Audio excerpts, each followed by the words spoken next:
ဆရာဒေးဗစ်လာရဲ့ကြီးမြတ်မှုပဲဆိုတဲ့သချင်းပေါ့နော်ဒီသချင်း intro ဘယ်လိုမျိုးဒီလဲဆိုတော့ကျွန်တော်နီးစပ်ဆောင်ပေါ့လေကျွန်တော်လည်းသူဖျားเจ้าမှာတည်တဲ့ခါမှာ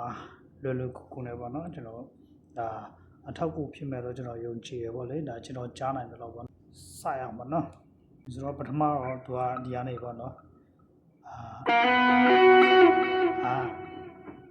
၄ကျိုးနဲ့၃ကျိုးပေါ့နော်၄ကျိုး၃ကျိုးဒီမှာအဲ့လိုမျိုးဒါအဲ့လို slide မယ်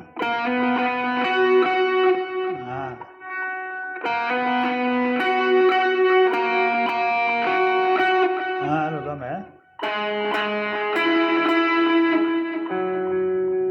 ဒီမှာနော်၄ကျိုး1 2 3 4ကွန်ပါနော်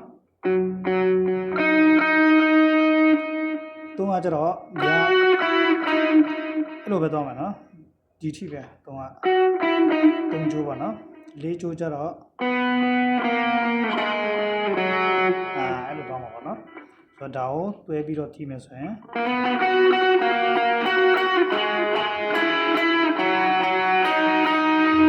အဲ့လိုဖြစ်မှာပေါ့နော်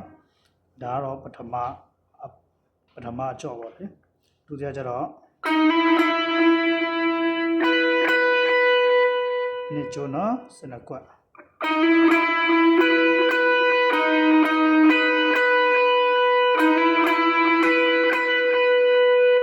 ပြီးတော့ဘာနော်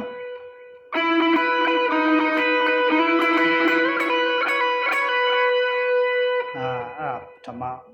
ကြောက်ပါလေနော်ဆိုတော့နည်းနည်းကျွန်တော်မြန်ကြည့်မယ်ဆိုရင်ဒီလိုဖြစ်မှာပေါ့နော်အဲ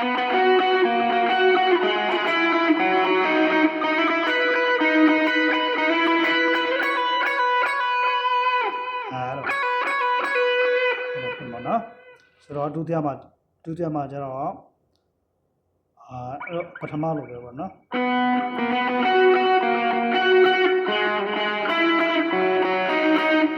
ဒီနေရာမှာတော့တူမယ်ပြီးတော့အောက်မှာလည်းတူတယ်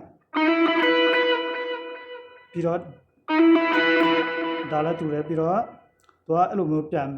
E flat ကိုပြန်မသွားတော့ပဲနဲ့မှာအဲ့လိုတစ်ခါလေးဆင်းလိုက်ရပါတော့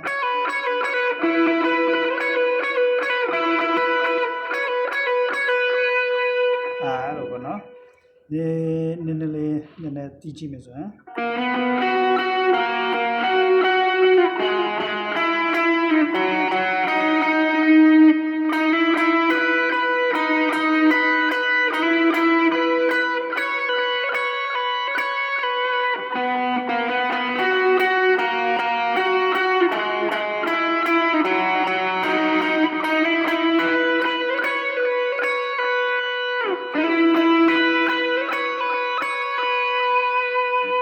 အဲ့လိုပေါ့နော်